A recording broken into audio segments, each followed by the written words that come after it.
Hello friends, welcome to my channel Sesso Boy. Please like the video and subscribe to my channel if you are looking for more future updates. So today we are going to learn basic of XLOOKUP function in Microsoft Excel. So let's take a simple example here. Suppose you have a table with student names and their scores. So we have two columns, A column has a name and B column has a score.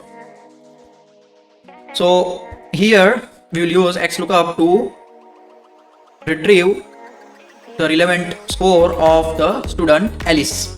So let's write here is equal to XLOOKUP bracket lookup value, which is Alice. You can also take this cell as a lookup value, or else you can write here the name Alice. But be careful, you should write the exact name, otherwise it won't retrieve the data from the column B. So we write here the name, comma, lookup array. So we will select A6 to A10 range for the lookup array, and the return array would be the B6 to B10 here, and then close and enter.